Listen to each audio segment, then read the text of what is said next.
ผลึกว่าเอาเนาะจงไว้แหน่คันสิเฮ็ดปันนี่ก็เอาไปเลยซะผู้ใส่ซกมันเดินใส่ซกมันรถบ่มีซกซกกับกระบิวซกกับกระบิวนี่กระบิวบ่มีกระบิวนี่กระบิวก็เจ้า ใช้รถนี่นะ รถหญ้าแต่เป็นพอออกพุ่นแล้วจอดไว้แล้วก็เจ้าหลักเอา แม่น หลัก จอด ซก ไว้อยู่ใช้เขาละ จอดไว้ในวัดนี่แหละเหลือแต่ห่างกระบิวก็เอาซกก็เอาไปทุรงค์ เฮ็ดอย่างนั้นแหละนี่นะเฮ็ดอย่างนั้นเฮ็ดกระบิ้วกับ สิ ซกนี่ แม่นกระบิวกับซก จักทั่วเพื่อน บ่เป็นหยังล่างเอาดอก จีก็มาผูกเสาเต็ง เคยเว้ากับผัวเจ้าแล้วยันเราลืมประจักษ์สองเถื่อเราฮู้แล้วบ่อ่าใส่ซกแล้วก็เสื้อนี่มีสีหยังได้เสื้อ ยังใส่ซื้อสุกเลยปะ ใส่เสื้อ โอ้ หรือ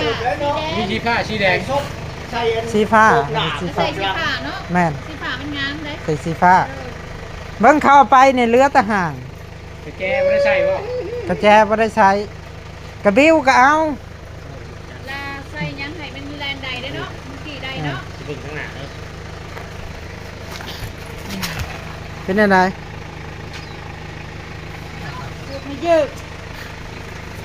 เรียนก็เปลี่ยนใหม่ ไม่เยอะแล้วโหยุ่งในหัวแต่หัวดูจุ้ง นี่เด้อพาเอารถมาแปลงล่ะเอารถมาแปลงห้านมุนอุ้ยปุ้ยรถหลักเอาไปจนเบิดยางในก็เปลี่ยนใหม่เด้อไม่ออกเด้อยางหรือว่าสูบเบิ้งมันบ่หัวบ่ ข้างหน้าไม่กี่เที่ยว จิกแล้วเปลี่ยนเลยใส่ปอกโอ้แตกเมื่อไรยางเนี่ยเปลี่ยนใหม่เบิดมีแต่นั่นแหละใส่ตามัน แต่แกบอก ใช่แล้วก็แจอันนี้เจ๊เอาสิซื้ออันนี้เจ๊แก้ไขเอาจริงรถนี่มันดีกว่านี้ แล้วเสร็จ แต่กระเจ้ามั่งเอาจนหมดแปลงขึ้นใหม่รถมันขี่ได้อยู่ฮะ